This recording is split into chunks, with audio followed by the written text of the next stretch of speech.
प्रिय विद्यार्थियों, कल मैंने आपको मानव स्वास्थ्य एवं रोग पाठ के अंतर्गत व्यक्ति की स्वस्थ दशा, स्वस्थ व्यक्ति के लक्षण और मानव की रोगीली दशा यानी रोग क्या होते हैं ये पढ़ाया था।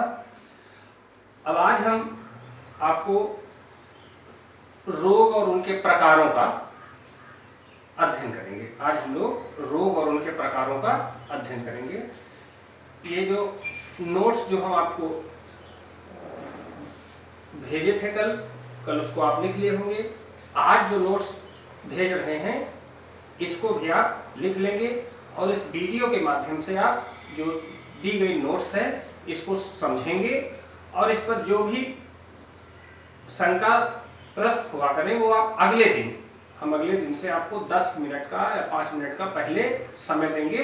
उसमें आप जो पिछले दिन पढ़ाया गया उससे संबंधित प्रश्न और शंका आप पूछ सकते हैं। तो हम आज आपको रोग और उनके प्रकारों को पढ़ाएंगे। तो जैसा कि रोग आपने कल पढ़ा, रोग क्या है?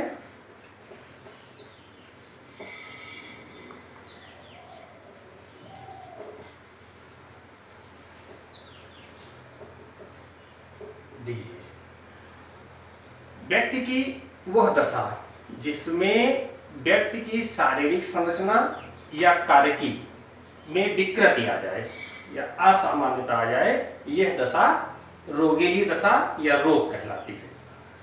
तो अब चाहे व्यक्ति की शारीरिक संरचना सामान्य से विकृत हो गई हो और चाहे उसकी जैविक क्रियाएं या रासायनिक क्रियाएं, जो शरीर में जैव रासायनिक क्रियाएं होती हैं, चाहे वो विकृत हो गई हो, इन दोनों ही विकृतियों को आप रोग की श्रेणी में रखेंगे। अब जैसा कि विभिन्न प्रकार के रोगों के बारे में हम लोगों ने जाना होगा, या नीचे रखो, विभिन्न प्रकार के रोगों के बारे में आपने सुना होगा। तो आज हम इन रोग के कारणों कि रोग व्यक्ति में, हमारे शरीर में रोग किस कारण से हो जाते हैं, इन कारणों के आधार पर हम रोगों को 4 प्रमुख प्रकारों में बांट सकते हैं। रोग कारणों के आधार पर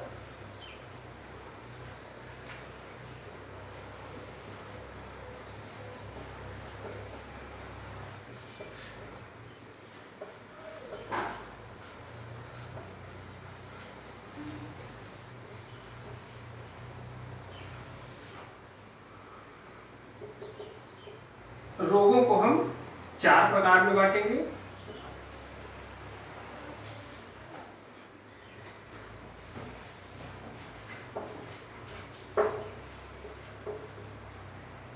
पहले श्रेणी के रोग रोगाणुजनित रोग।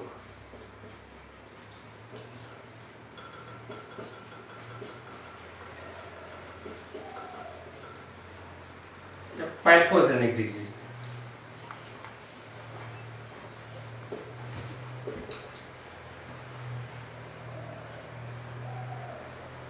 दूसरे प्रकार के रोग आनुवंशिक रोग।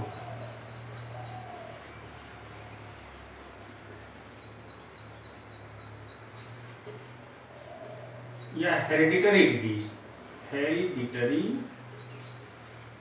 जेनेटिकल भी आप कह सकते हैं।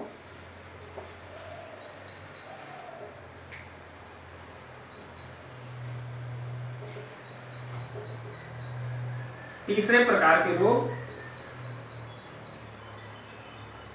आहार से संबंधित रोग।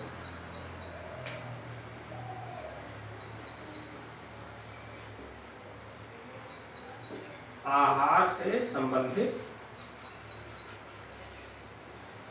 रोग, या इन्हें आप डिफिशियंसी रोग या हीनता जन्य रोग भी कह सकते हैं।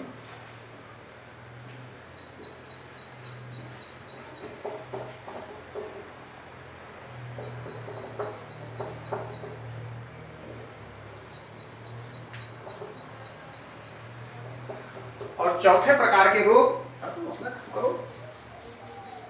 चौथे प्रकार के रोग वे रोग होते हैं जो वातावरणीय कारणों से होते हैं।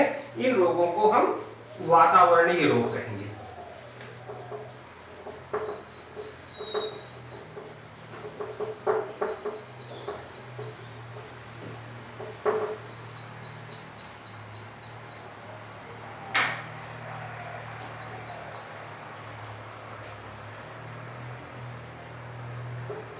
इस तरह से रोग कारणों के आधार पर रोगों को हम 4 प्रकारों में बांट सकते हैं। पहला रोगाणुजनित रोग, दूसरा आनुवंशिक रोग या हेरिडिटरी रोग, तीसरा आहार से संबंधित रोग या हीनताजन्य रोग, चौथे वातावरणीय रोग या एनवायरमेंटल डिजीज। तो अब हम इन रोगाणुजनित रोगों का अध्ययन करेंगे। पहले रोग हम ले रहे हैं रोगाणुजनित रोग।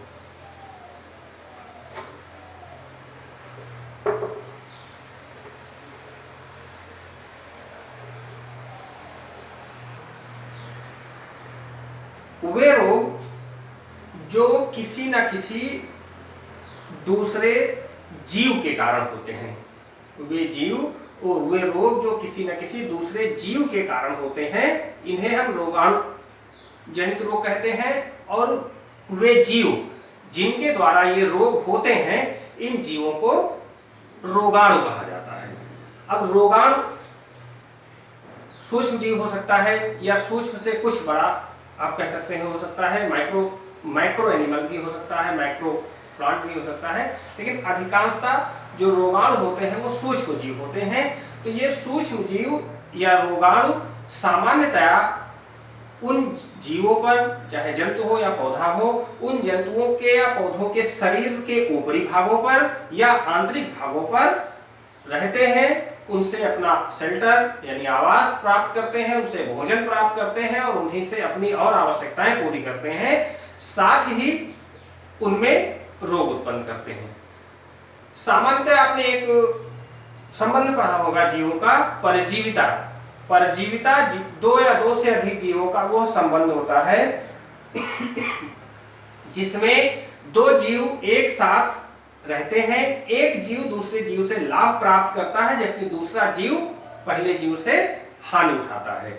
इस प्रकार के संबंध को परजीविता कहते हैं। परजीविता में जो जीवधारी लाभ उठाता है, जो जीवधारी फायदे में रहता है, उसे परजीवी, पैरासाइट,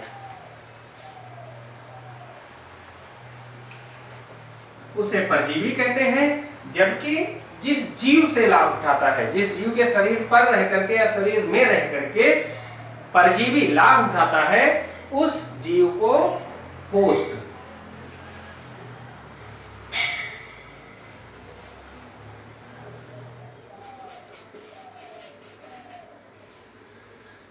तो ये ऐसा एसोसिएशन है जिसमें परजीवी फायदे में रहेगा और पोषक इसमें घाटे में रहेगा।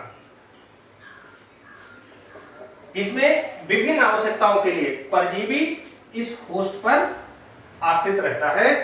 इससे वो अपना विभिन्न आवश्यकताएं, चाहे रहने के लिए हो, चाहे खाने के लिए हो, पोषण के लिए हो और या दूसरी जैविक क्रियाओं के लिए, इनसे अपनी आवश्यकताएं पूरा करता रहता है।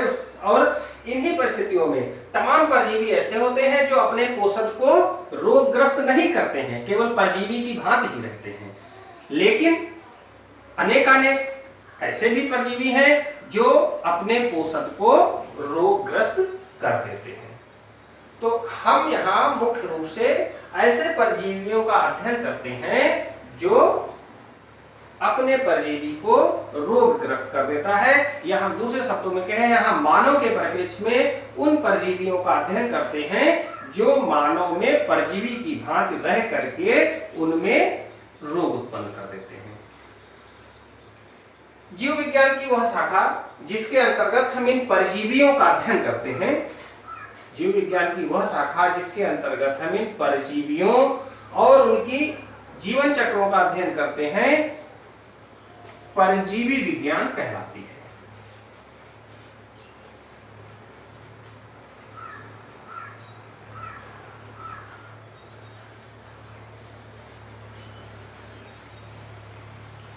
पैरासाइटोलॉजी कहलाती है।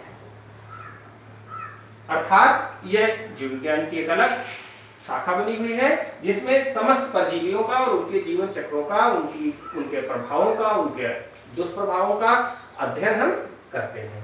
तो हम यहाँ इस पाठ में मुख्यतया मानव के रोगाणुजनित रोगों का अध्ययन करेंगे, अर्थात जो संबंधित है मानव के परजीवियों से, वे परजीवी या वे जीव जो मानव शरीर पर परजीवी की भांति रहते हैं या मानव शरीर के आंतरिक भागों में परजीवी की भांति रहते हैं और मानव शरीर से अपना पोषण प्राप्त करते हैं, अपनी और आवश्यकताएं प्राप्त करते हैं, साथ ही साथ वे कुछ ऐसे पदार्थों का, ऐसे मेटाबोलाइट्स का या ऐसे हानिकारक टॉक्सिन्स का भी उत्पादन करते हैं जो मानव के अंगों को असामान्य कर देता है या मानव की शारीरिक क्रियाओं को असामान्य कर देता है, जिसके कारण मानव में रोग हो जाते हैं।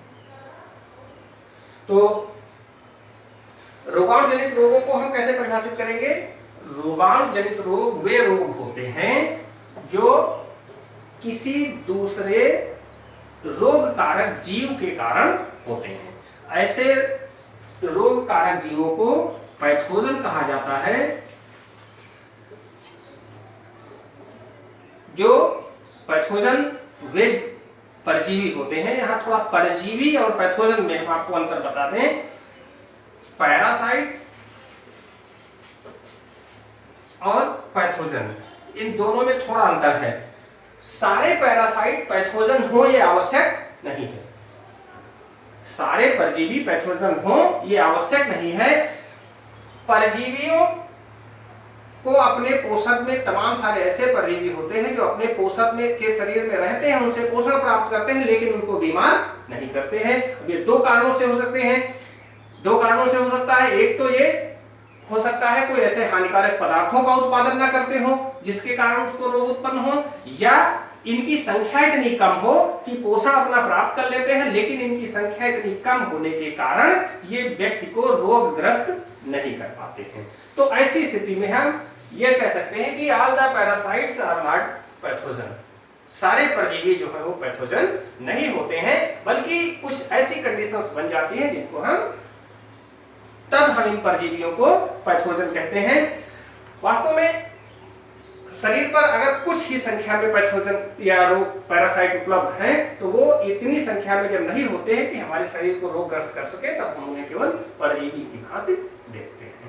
तो रोगाणुजनित रोग वे रोग होते हैं, मानव के वे रोग होते हैं जो किसी न किसी दूसरे जीव के कारण होते हैं। उस जीव को हम रोगाणु कहते हैं। यह रोगाणु मानव शरीर के बाह्य भागों में या आंतरिक भागों में रहते हैं और उनसे अपना पोषण प्राप्त करते हैं और उसके जो अपने मेटाबोलाइट्स प्रोड्यूस करते हैं, उन मेटाबोलाइट्स या टॉक्सिन्स के दुष्प्रभाव से व्यक्ति की शारीरिक संरचना या क्रियात्मक इकाइयां या क्रियात्मक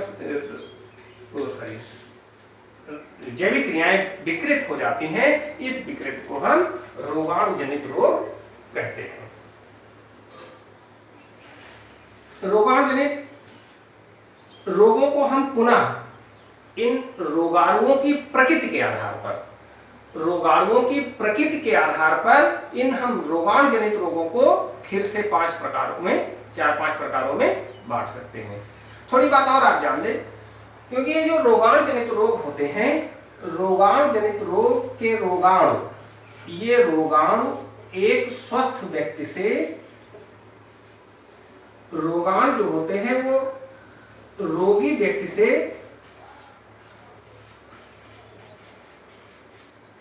विभिन्न माध्यमों के द्वारा, रोगी व्यक्ति से विभिन्न माध्यमों के द्वारा दूसरे स्वस्थ व्यक्तियों तक पहुंच जाते हैं। क्या होता है? जो रोगाणु जनित रोग होते हैं, इनके रोगाणु विभिन्न माध्यमों के द्वारा, अब यह माध्यम दूषित भोजन हो सकता है, जल हो सकता है, दूषित वायु हो सकती है, कोई वेक्टर्स हो सकते हैं, एक दूसरे को छूने के कारण हो सकता है, एक दूसरे के संपर्क में रहने के कारण हो सकता है, लैंगिक संपर्क के कारण हो सकता है। इन विभिन्न माध्यमों से ये जो रोगाणु है, ये एक रोगी व्यक्ति से स्वस्थ व्यक्ति में पहुंच जाते हैं। क्योंकि ये रोगाणु या इस रोग के रोगाणु एक रोगी व्यक्ति से अन्य स्वस्थ व्यक्तियों में विभिन्न माध्यमों के द्वारा पहुंचते हैं, इसलिए इन रोगों को संचारी रोग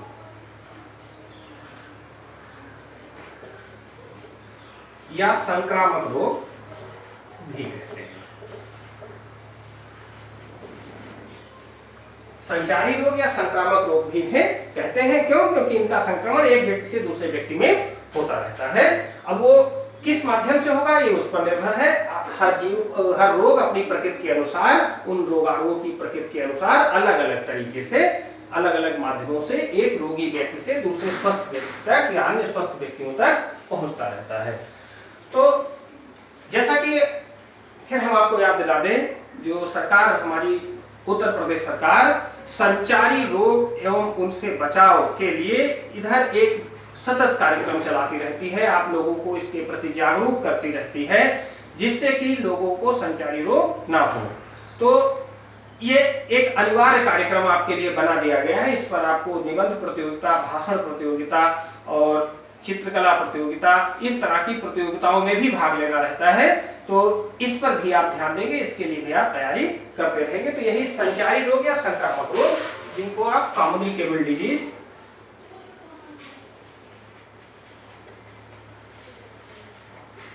या इन्फेक्शियस डिजीज भी कह सकते हैं।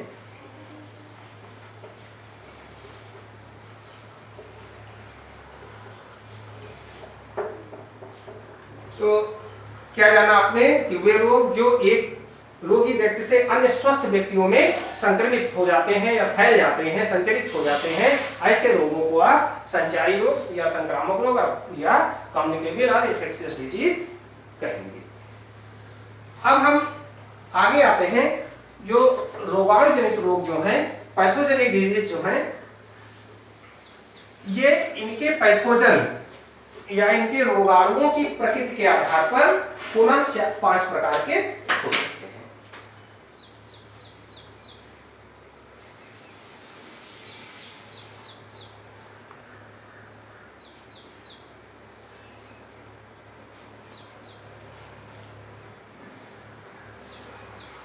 रोगाणु जनित रोग या संक्रामक रोग, इन रोगाणुओं की प्रकृति के, जो रोग कारक रोगाणु हैं, इनकी प्रकृति के आधार पर 5 प्रकारों में बांटे जा सकते हैं।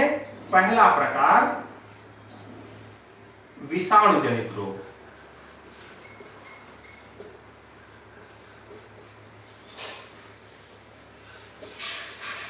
विषाणु जनित रोग या वायरल डिजीज।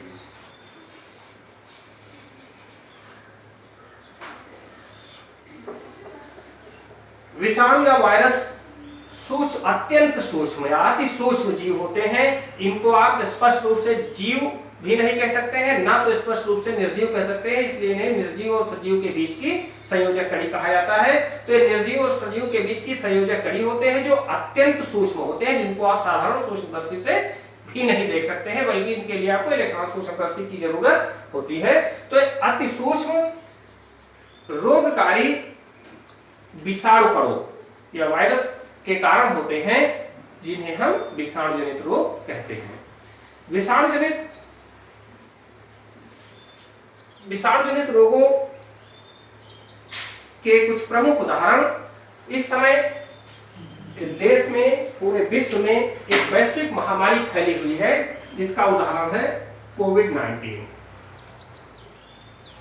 कोविड-19 इस समय जो पूरी दुनिया में, जिसके कारण ही आप लोगों को ऑनलाइन शिक्षण कराया जा रहा है, यह एक विषाणु के कारण होने वाले, जिसको नोवेल कोरोना वायरस कहते हैं, इस नोवेल कोरोना वायरस के कारण होने वाली महामारी है, जो इस समय पूरे विश्व में, विश्व के करीब 200 देशों में फैली हुई है, जिससे हमारा भारत भी प्रभावित है। इसी बीमारी के प्रभाव से, दुष्प्रभाव से हम लोग अपने घरों में बैठे हुए हैं और आपको ऑनलाइन शिक्षण कराया जा रहा है। ये अत्यंत संक्रामक है, इतनी संक्रामक है कि व्यक्ति 1 से 2 मीटर के नजदीक में आ जाता है। जब किसी रोगी व्यक्ति के संपर्क में 1 से 2 मीटर के नजदीक आ जाता है, तो उस व्यक्ति को इस रोग के होने की संभावना बढ़ जाती है। तो खैर, इस पर आगे और हम चर्चा करेंगे। विषाणु जनित रोगों में कोविड-19 हो गया, पॉक्स हो गया, चेचक, पोलियो हो गया, इन्फ्लुएंजा हो गया, रेबीज हो गया, हेपेटाइटिस हो गया, एड्स है, गैस्ट्रोएंटेराइटिस है,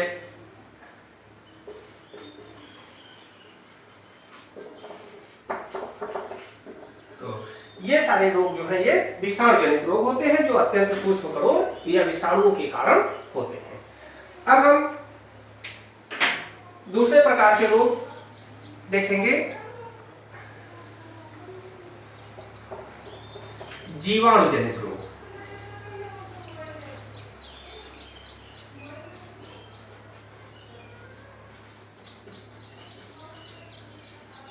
जीवाणु जनित रोग या बैक्टीरियल डिजीज।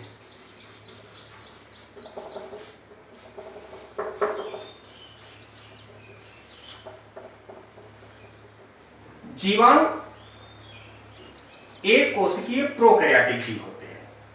जीवाणु जो है एक कोशिकीय प्रोकैरियोटिक पादप होते हैं, पादप किंगडम में रखे गए हैं जीव होते हैं, जो अनेक अन्य जीवों में परजीवी की भांति रहते हैं और उनमें अनेक प्रकार के रोग उत्पन्न करते हैं। इन जीवाणुओं के कारण होने वाले रोगों को आप जीवाणु जनित रोग कहते हैं। जीवाणु जनित रोगों में प्रमुख रोग हैजा, इसको कॉलरा कहते हैं यार, हैजा, टीबी या ट्यूबरकुलोसिस,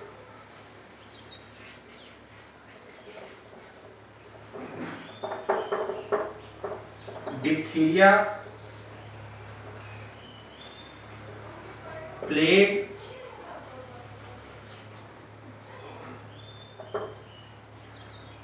टिटनस,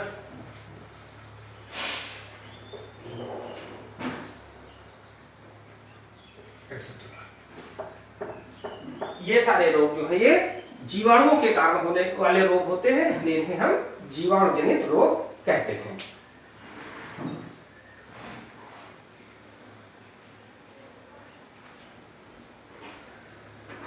अब तीसरे प्रकार के रोग प्रोटोजोआ जनित रोग। तीसरे प्रकार के रोग प्रोटोजोआ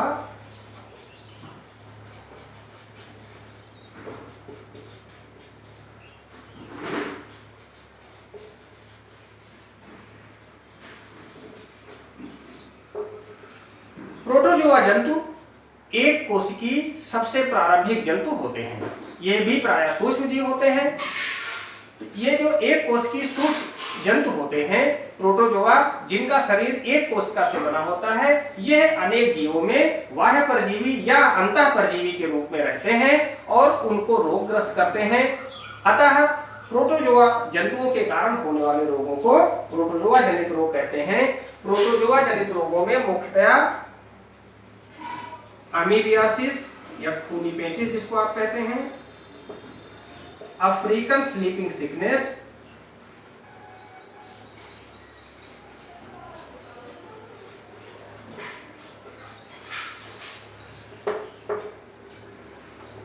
पायरिया,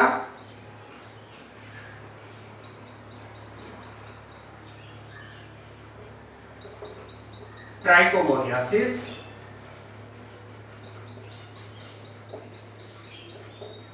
मलेरिया आदि आते हैं। ये रोग प्रोटोजोआ जंतुओं के कारण होते हैं। अब अगली श्रेणी रोगाणुओं की अगली श्रेणी जिनके आधार पर हम रोगों को वर्गीकृत करते हैं, अगली श्रेणी है कृमि जनित रोग।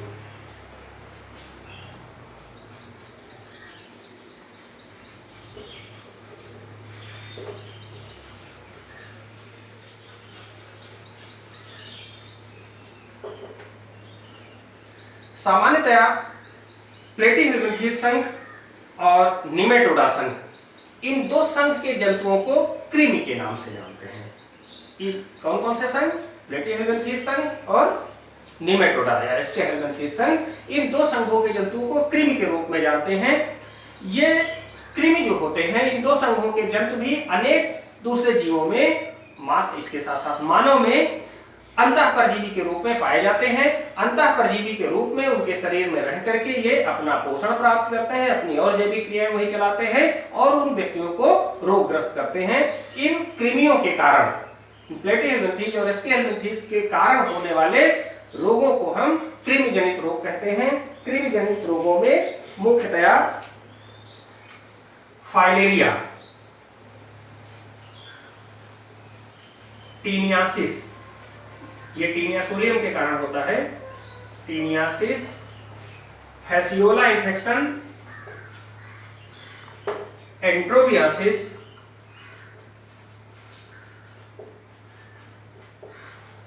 पिनवर्म इन्फेक्शन,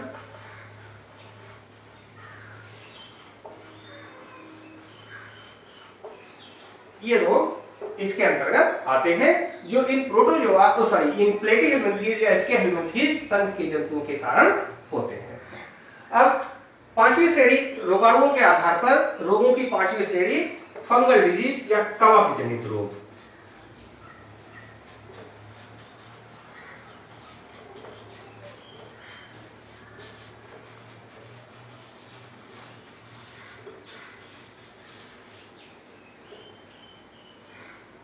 कवक पर्णहरिम रहित, कवक पर्णहरिम रहित एक कोशिकीय या बहुकोशिकीय पौधों का वह समूह होता है जो पर्णहरिम की अनुपस्थिति के कारण विषमपोषी होता है। इनमें से अधिकांश कवक सैप्रोजोइक या सैप्रोफिटिक होते हैं, जो मृत पदार्थों से अपना भोजन प्राप्त करते हैं, परंतु अनेक ऐसे कवक भी होते हैं जो दूसरे जीवित जंतुओं और पौधों के शरीर पर परजीवी की भांति रह करके उनसे अपना पोषण प्राप्त करते हैं। यह परजीवी कवक जो होते हैं, मानव में भी अनेक प्रकार के रोग